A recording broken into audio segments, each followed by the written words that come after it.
Bonjour à tous.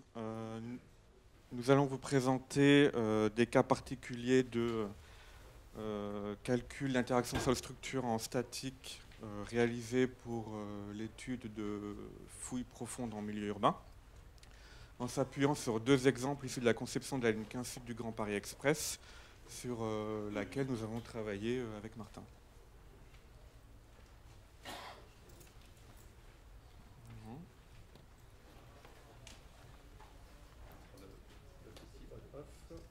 Ah, qui va bien. Voilà, ça marche mieux.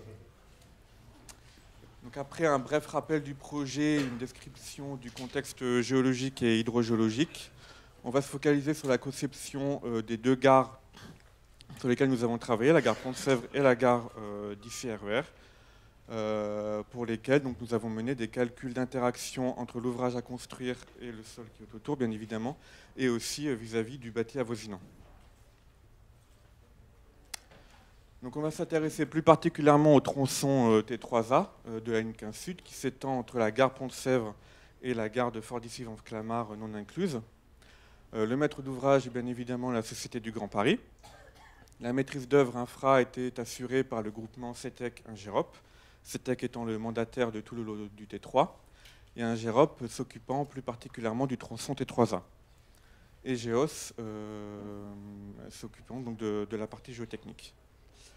Il y a quelques mois, le marché a été attribué au groupement d'entreprises Horizon, donc il est constitué de Bouygues TP qui est le mandataire, Soletanche Bachy France, Soletanche Bachy Tunnel, Bessac et SAD.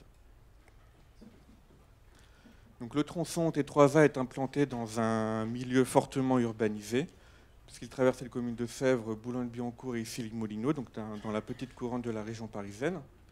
Il comporte un tunnel de 4 km, creusé au tunnelier, qui passe à 3 reprises sous la Seine. Le puits d'entrée du tunnelier qui est en trilobe au niveau de Sèvres.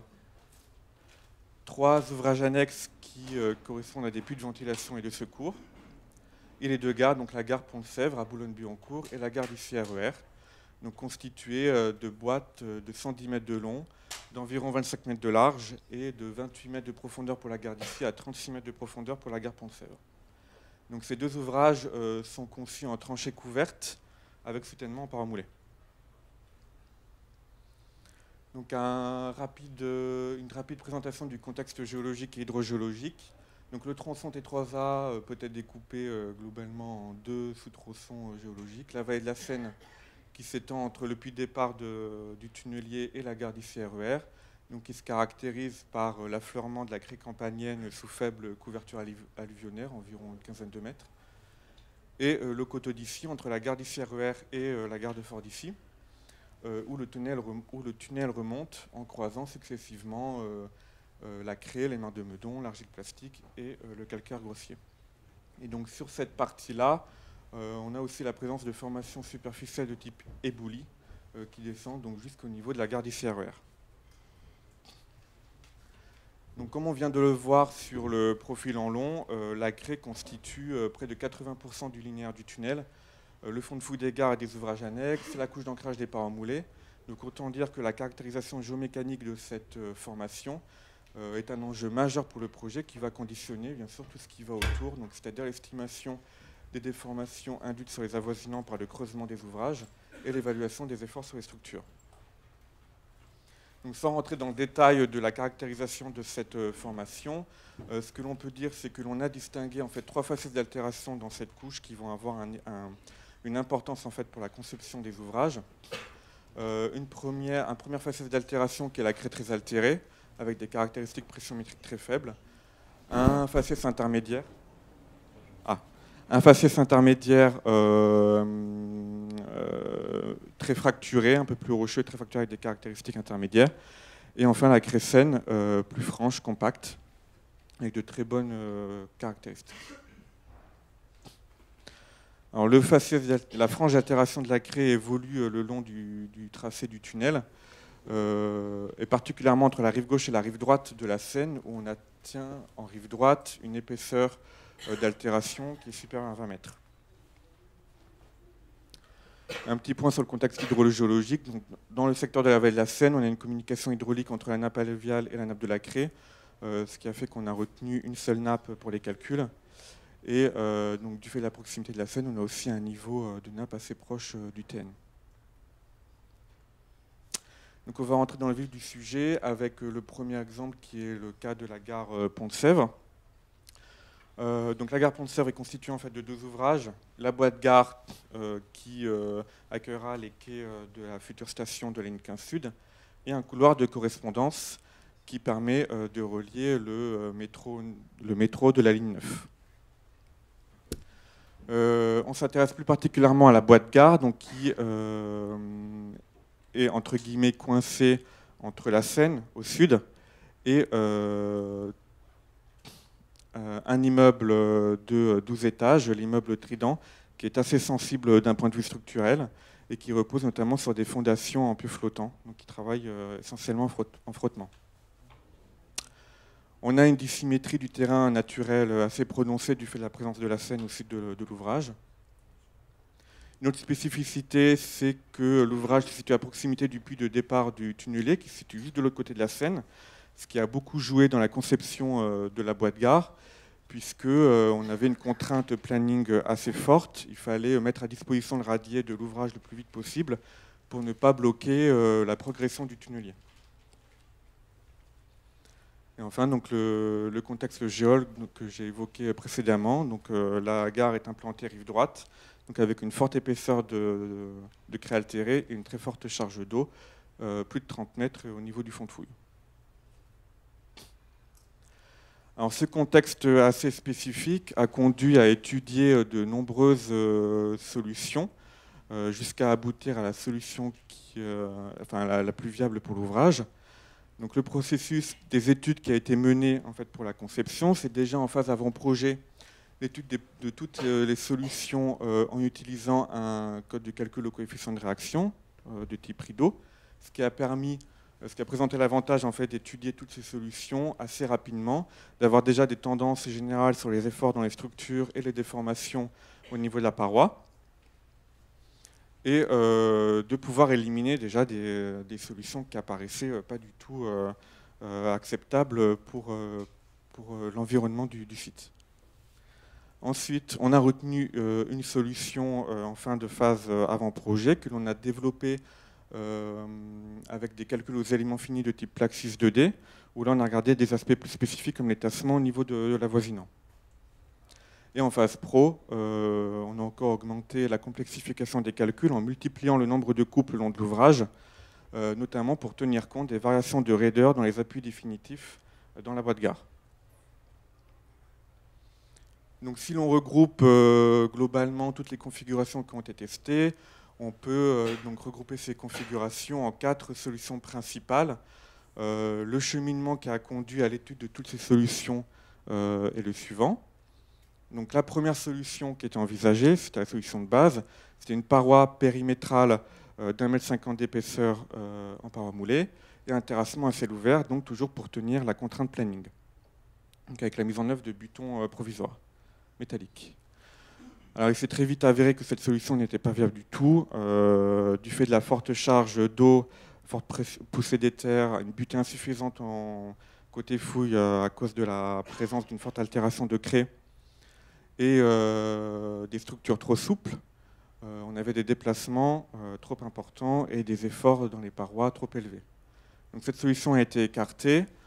Donc on a décidé de rigidifier la structure interne de la gare en passant à un terrassement semi-taupe, donc en réalisant les appuis définitifs en descendant, et en renforçant le terrain côté fouille par du traitement en jet grouting au niveau de la craie altérée. Donc ça a amélioré la situation, mais ce n'était pas suffisant et surtout ça nécessitait un traitement assez lourd en jet grouting sur une épaisseur de pratiquement 15 mètres de craie. Donc on est passé à la troisième solution, où là on a étudié cette fois une paroi périmétrale à contrefort en retournant un terrassement à ciel ouvert donc pour maintenir la contrainte planning et en réduisant le traitement en jet grouting sur une faible épaisseur sous le fond de fouille sur 4 mètres de craie altérée. Donc le fait de recourir à des parois à contrefort a permis de rigidifier de manière significative la paroi et donc d'avoir des déplacements tout à fait acceptables de l'ordre de 2 cm. Des efforts aussi qui pouvaient être repris par la structure, donc rigidification, augmentation des efforts, mais ça pouvait être repris donc, par les parois à contrefort. Et les peines donc, ont été réduites donc, au niveau du fond de fouille. Donc là, par contre, oui, il y avait un pic d'effort tranchant au niveau de la paroi moulée, au niveau du fond de fouille, qui était justifié grâce à la présence de ces peignes. La solution était valide d'un point de vue déplacement, d'un point de vue effort, mais le problème, c'est qu'elle nécessitait de recourir à une emprise assez importante. Le site est très contraint, comme on l'a vu tout à l'heure. On avait notamment des problèmes pour l'établissement de la RD1, qui est un axe assez emprunté, et surtout, on n'avait pas de place pour la déviation des réseaux à cause de la présence des contreforts. Donc on a proposé une quatrième solution où là, on a modifié le postulat de base qui était de mettre à disposition le radier le plus vite possible. Donc, on a décidé de passer plutôt à un passage du tunnelé dans la boîte gare non excavée, donc encore en terre. Du coup, la boîte n'était plus sur le chemin critique et on a pu retourner à une solution donc, en taupe qui permettait déjà de rétablir la RD1 plus rapidement, d'avoir une stabilité optimale pour l'ouvrage. Et pour les problèmes du butée au niveau de la fouille, on est passé à une solution avec des refends transversaux en diaphragme intérieur de parois moulées et on a abandonné complètement le traitement par jet grouting. Je vais laisser Martin vous présenter plus en détail cette solution. Bonjour. Déjà, l'ensemble de ces méthodes constructives ont été définies en partenariat avec les ingénieurs structure d'Ingerop au sein d'une cellule qui était intégrée. Donc je tiens à saluer Aymeric Gelé, avec qui on a beaucoup discuté de cette dernière solution refend à l'issue de 3 ans d'études.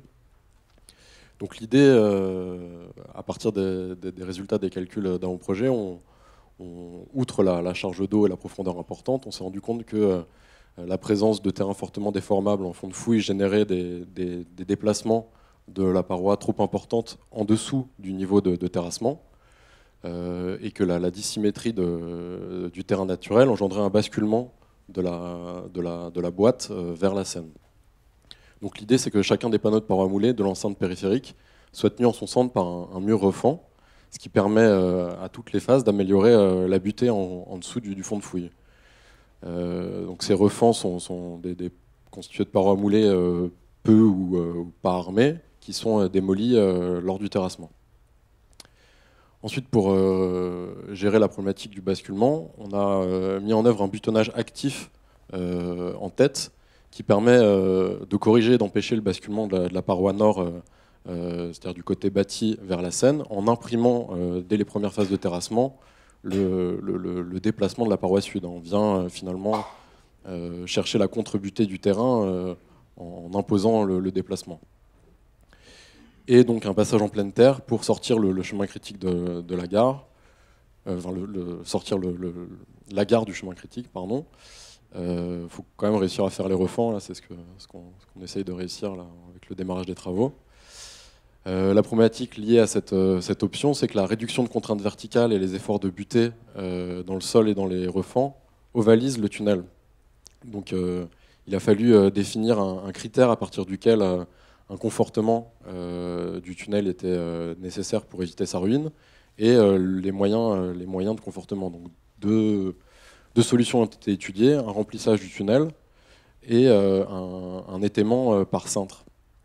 En phase d'étude, on a retenu la deuxième option qui est peut-être plus complexe d'un point de vue constructif, mais qui offre plus de souplesse d'un point de vue planning. Donc pour identifier et définir pour dimensionner les structures provisoires et définitives, on a eu recours en phase pro donc à des modélisations éléments finis Plaxis 2D. 5 coupes de calcul ont été définies, donc comme vous le disiez Florent, liées à la position des différents appuis de la gare et de la position des trémies, mais aussi liées à l'environnement. Donc je ne développerai que la coupe C2 qui est au droit du bâtiment Trident. Donc pour ce qui est de ce modèle, la paroi moulée, le tunnel et les butons sont en éléments structure plaque. Le radier, les refends et les pieux du bâtiment sont modélisés en éléments volumiques. Et la loi de comportement du sol est une loi HSM simplifiée avec M égale à 0, ce qui fait qu'on néglige l'évolution du module avec la contrainte de confinement sigma 3'. Donc si on rentre un peu plus dans le détail, des modélisations, pour ce qui est du bâtiment Trident, on a récupéré des documents d'archives qui nous permettaient de positionner la position de ces pieux et les descentes de charges associées. Transposé sur les plans du projet, on a pu voir que donc, le premier bloc du bâtiment est constitué de repose sur 5 fils de pieux, dont la plus proche est à 12,50 m de la paroi et la plus éloignée à environ 31 mètres. L'hypothèse de modélisation qu'on a retenue, c'est une modélisation en plaques équivalentes. Je n'entrerai pas en détail sur ce point-là. L'idée, c'est de conserver la rigidité en axiale et la rigidité en flexion pour définir un module et une largeur équivalente. C'est une astuce de modélisation qui est notamment décrite, peut-être pas exactement sous cette forme-là, mais qu'on peut retrouver dans l'ouvrage de Philippe Mesta et de Michel Pratt. Pour ce qui est des refends, donc les refends font 1,50 m d'épaisseur, ils sont espacés tous les 6,40 m, donc au droit de chacun des panneaux. Ils sont modélisés par l'intermédiaire d'un sol élastique linéaire équivalent. Donc ce principe d'homogénéisation qu'on peut retrouver dans la littérature, là, vous avez l'article de Rompello et Salvatori, on a décidé de le comparer à des modélisations éléments finis 3D pour justifier de son utilisation. Un point d'intention dans la conception, ça a été de prendre en compte la déviation entre les panneaux de parois moulées des refends pour réduire l'épaisseur de béton en compression vis-à-vis de la tolérance de réalisation des panneaux de parois moulées. Donc on a retenu une épaisseur réduite de 0,5% de la profondeur à mi-épaisseur de la couche. Donc le modèle 3D, en fait, c'est un modèle assez simplifié, puisque les modélisations 2D nous ont permis d'identifier que la structure de la gare était suffisamment rigide pour que la poussée des terres reste très proche de la poussée des terres au repos. Ce qui fait que notre modèle est un modèle avec juste la structure, les refends, le sol à l'intérieur, sur lequel on applique K0 sur le pourtour de l'excavation. Et on a retrouvé une bonne concordance des résultats entre la modélisation 2D et la modélisation 3D pour tout ce qui concernait les efforts, que ce soit dans les voussoirs, dans les dalles et dans les contraintes dans les refends également. D'un point de vue plus constructif, les retours d'expérience des chantiers qui utilisent cette technique dans la littérature ont souligné l'importance de la qualité du contact entre le diaphragme et la paroi d'enceinte. En fait, si on ne fait rien, il y a une lentille de sol qui va se positionner à la jonction entre la paroi périmétrale et le diaphragme intérieur et engendrer potentiellement des déformations trop importantes. Donc pour tenir compte de cet effet et régler le problème, on a prévu en phase de conception la mise en œuvre d'un petit refend côté fouille, enfin d'un petit T côté fouille qui serait armé. Voilà, c'est la solution T-joint qu'on peut retrouver notamment dans l'article que j'ai cité ici, basé sur des retours d'expérience hongkongais. Donc les résultats des modélisations éléments finis. Donc vous avez ici à gauche le maillage déformé à l'issue des phases de travaux. Donc on comprend bien le comportement de la fouille. On a la paroi sud qui bascule vers la Seine et la paroi nord qui ne bouge quasiment pas. Donc ceci est dû à la fois à la présence des refends et à la précontrainte en tête. Précontrainte qui peut être illustrée également sur le graphique de droite. Là, vous voyez pas bien, mais ça c'est les déformés en millimètres, 10, 20, 30, 40, 50, 60. Donc la paroi nord avec précontrainte et refend présente un ventre qui est vraiment réduit, qui est de l'ordre de 16 mm. Si on ne met pas cette précontrainte, la paroi bascule et on a plutôt quelque chose de proche de 60 mm. Pour ce qui est du détassement, donc on voit que la présence des pieux modifie le champ de déplacement dans le terrain. On n'a pas une cuvette en champ libre, d'où l'importance d'avoir modélisé ces structures. Et surtout, ce qu'on voit, c'est que les tassements sont vraiment réduits. On a sur la première file de pieux quelque chose de l'ordre de 15 mm et sur la dernière 10, enfin un petit peu moins de 10. Ensuite, un autre point important dans le dimensionnement de cette gare, c'est la vérification structurelle des refends. Donc, finalement, il n'y a pas vraiment lieu dans cette gare de vérifier le défaut de butée. Il faut uniquement vérifier que les refends résistent aux efforts qui leur sont soumis. Donc ça, en fait, il faut réussir à passer à partir d'une contrainte homogène à remonter à une contrainte réelle dans le refend. Ça peut être fait donc, en faisant une hypothèse de déformation homogène entre le sol et le refend. Je vous ai remis ici la formule. Et l'idée, avec les dimensions de notre fouille, on a une contrainte dans les refends qui serait égale à quelque chose comme 5,4 fois la contrainte homogène. Donc on a des pics, hop, d'efforts importants dans les refends sous le fond de fouille qui nous ont amené à prévoir que les butons provisoires de la fouille seraient précontraints de manière à soulager cet effet de compression sur les refends. Pour ce qui est de la discrétisation des voilà, une autre possibilité pour la modélisation des refends, c'est la discrétisation en butons horizontaux. Donc on l'a fait à la fois dans un modèle élément fini et dans un modèle au coefficient de réaction avec exactement les mêmes hypothèses. Donc les refends sont discrétisés tous les mètres sur leur hauteur et avec un espacement, un entracte de 6,40 m comme le sont les refends. Donc, pour ce qui est du modèle au coefficient de réaction, l'effet de la pression hydrostatique sur le radier qui va transmettre des efforts et des moments sur la paroi moulée quand il va se mettre en pression n'est pas pris en compte dans le modèle rideau. Ces efforts vont dépendre de la rigidité du radier, mais également de la rigidité en rotation et en horizontale du nœud entre le radier, la paroi moulée et le sol. Donc ce n'est pas quelque chose qui est facile à définir analytiquement. Donc ce qu'on a fait, c'est qu'on a utilisé les résultats Plaxis pour les injecter dans rideau. Donc c'est un peu le serpent qui se mord la queue. On veut comparer Plaxis et rideau, mais on utilise les résultats de l'un pour comparer à l'autre. Donc ce qu'on voit en tout cas en termes d'effort au-dessus du fond de fouille, on a plutôt une bonne concordance entre les différents modèles.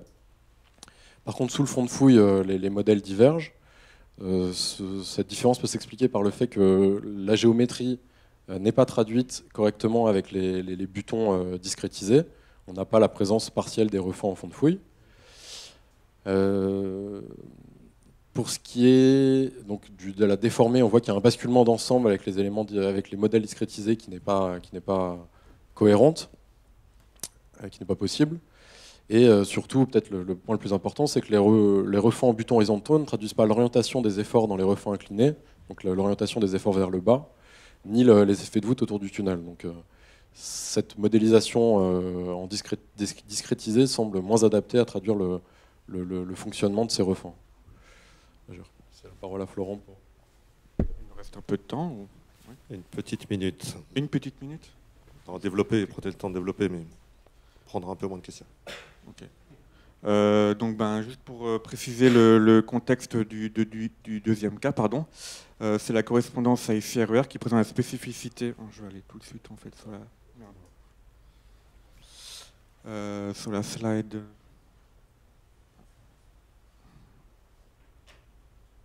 Et pourquoi ça change pas? Non. Non, il est sur E. C'est bon. Ah non, ça il passe là, mais il passe pas sur l'écran.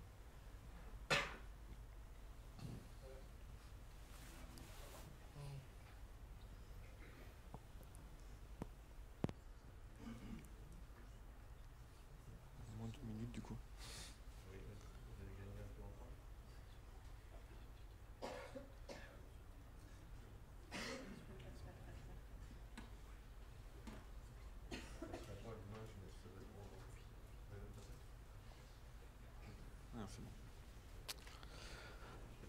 Donc il s'agit en fait de l'ouvrage de correspondance entre la gare d'ICRER et la gare RERC existante, qui présente la particularité en fait de longer un viaduc, le viaduc du RER existant, qui est constitué de plusieurs arches successives en maçonnerie, qui datent donc de la fin du XIXe siècle. Et donc il y a une forte incertitude sur les fondations de ce viaduc. On a pu consulter des archives. Mais aucune information sur les fondations. On sait juste que qu'elles sont de type puits. On sait aussi qu'il y a eu un renforcement de ces piles à la fin des années 90 par des micropieux. Et aussi, dans le cadre de la réhabilitation de la gare SNCF du RER, on a eu des fouilles qui ont été faites et qui ont permis d'avoir une idée de l'assise inférieure des fondations. Et un point important, c'est qu'on avait des critères de tassement très forts imposés par la SNCF, 5 mm au maximum de tassement au niveau des piles et 3 mm de dévers. présentation très rapidement. Donc l'idée a été de prendre en compte la présence de ces fondations pour identifier l'effet de la construction de cette correspondance sur ces piles. Notre postulat de base a été de dire que la proximité du soutènement en paroi moulée avec la pile empêchait la diffusion de la charge côté fouille. Donc si on retient le diagramme de diffusion 3D du milieu avec des arêtes inclinées à 27 degrés dissymétriquement, on néglige la diffusion côté fouille. On peut définir la manière dont évolue la contrainte avec la profondeur, avec U le rapport entre la profondeur et la largeur, N le rapport entre la largeur et la longueur. Si on fait le même schéma en 2D, on a N qui tend vers l'infini, et donc cette formule qui est rappelée ici. On définit le facteur de forme comme le rapport entre la diffusion de contrainte 2D et la diffusion de contrainte en 3D. On peut également définir un coefficient de forme moyen en faisant sous la forme d'une intégrale, ce qui nous permet finalement de tracer l'évolution de ce coefficient de forme avec la profondeur. Ce qu'on voit, c'est que 5 mètres sous la pile, le coefficient de forme moyen vaut 0,69. 15 mètres sous la pile, c'est-à-dire au niveau du fond de fouille, ce coefficient de forme vaut 0,46. Et à 30 mètres sous la pile, au niveau des fiches de paroi moulée, on a 0,32. Donc retenir un coefficient de forme de 0,5 apparaissait adapté. Donc ce qu'on a fait, c'est on a vérifié ce résultat en le comparant à des modélisations éléments finis 2D, 3D simplifiées. C'est simplifié puisqu'on a considéré qu'une seule couche de sol, qui est la couche d'éboulis dans laquelle sont fondées ces fondations et qui poussent sur le soutènement. Et puis en comparant donc, les résultats de tassement, on a retrouvé ce valeur de coefficient de forme de 0,5. Donc ce contexte très particulier nous a amené à définir des méthodes constructives très lourdes, principalement la réalisation d'un rideau en jet grouting entre la paroi moulée qui fait 1,50 m et qui est donc très profonde et la pile. Donc ce rideau permet à la fois de réduire la poussée du terrain sur le soutènement, mais peut-être de manière plus importante de limiter les effets d'un éventuel éboulement de la tranchée au moment de la réalisation de la paroi moulée. Un phasage en top-down, la réalisation d'une précontrainte en tête, toujours pour contrecarrer la dissymétrie du terrain naturel et du chargement. Donc voilà, je vous ai mis une image du modèle élément fini Plaxis final. Il y en a eu un bon nombre avant de réussir à aboutir à cette solution. Ce qu'on voit, c'est qu'on arrive à retenir, enfin, en tout cas sur le calcul, à tenir les limites très, très strictes de la SNCF, puisque on a 5 mm de tassement autorisé, on a 4,6 et 4,7 de part et d'autre de la pile. C'est le calcul. Donc en conclusion, le contexte géotechnique du T3A est complexe, avec une craie altérée, difficilement échantillonnable et une forte charge d'eau, un environnement urbain très dense, d'où l'importance d'avoir des reconnaissances de sol et de bâti importantes et qui suivent l'évolution classique des étapes de la maîtrise d'œuvre, G11, G12, G2, avant-projet, projet. On a vu l'utilité des modèles au coefficient de réaction pour identifier la sensibilité des paramètres constructifs. On a vu qu'il était nécessaire de préciser et complexifier progressivement les modélisations lors des différentes étapes des études, que l'apport des éléments finis, bien évidemment, était très utile pour définir les méthodes constructives vis-à-vis de l'impact des travaux sur les avoisinants. Et surtout aussi l'importance de la comparaison entre les méthodes analytiques, entre les modélisations 2D et les modélisations 3D, pour définir des modèles qui sont exploitables, compréhensibles en phase de conception et utilisables, transposables en phase d'exécution. Merci.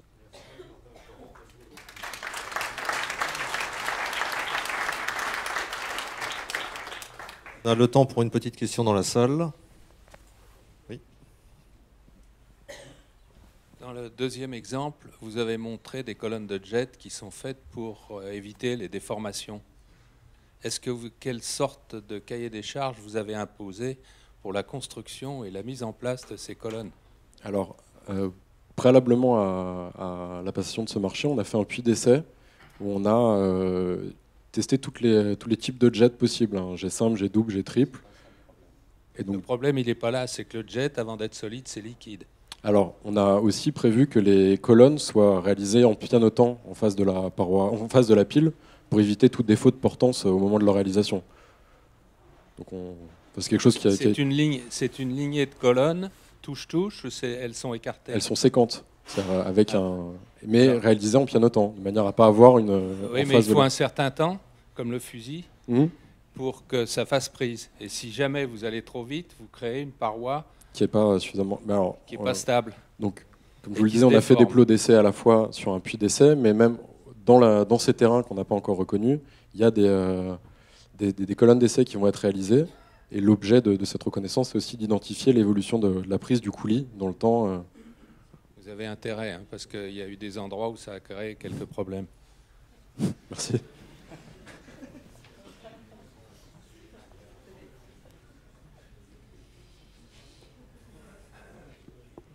Bon, ça mérite une question supplémentaire, bien sûr.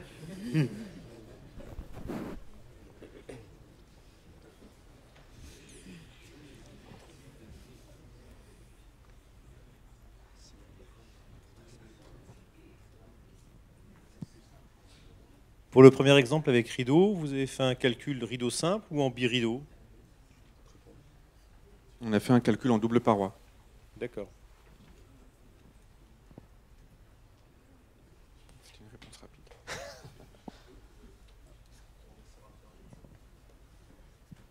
Pour le deuxième exemple, au niveau des déplacements latéraux des pieux, vous avez plus que 5 mm du coup?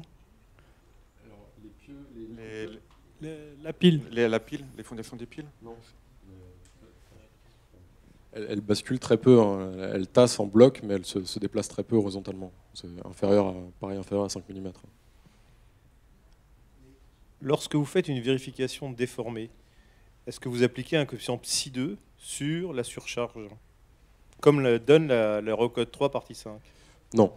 Non, mais par NFP contre, 94-82. non, par contre, on a fait tous nos calculs avec le niveau de crue chantier qui est très au-delà du niveau de crue réel. Donc on pense qu'on a un certain niveau de sécurité déjà par rapport à ça. D'autant plus que sur la 94-182, sur les surcharges, le Ψ2 il est de 0,3. Donc si vous l'avez pris à 100%, vous l'avez beaucoup majoré sur l'action. Beaucoup majoré. Mais par contre, pour passer, je ne sais pas si je me suis bien fait comprendre, pour passer du 3D au 2D, j'ai introduit un coefficient de 0,5. Surcharge variable. Hein.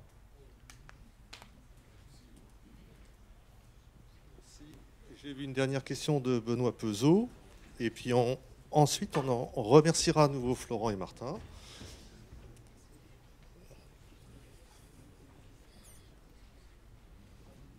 Bonjour, Benoît Peuzeau, Sol Expert. Dans le deuxième exemple où vous avez trouvé 4,7 mm, c'est ça?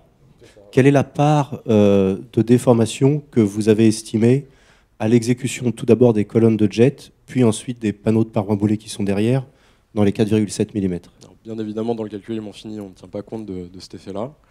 C'est par contre dans la procédure de travaux avec la SNCF qu'on a défini les moyens d'auscultation et les traitements complémentaires qui sont envisagés. L'idée, c'était d'avoir 5 mm sur le calcul pour la construction de la correspondance. C'est pas on a un peu plus de marge en exécution.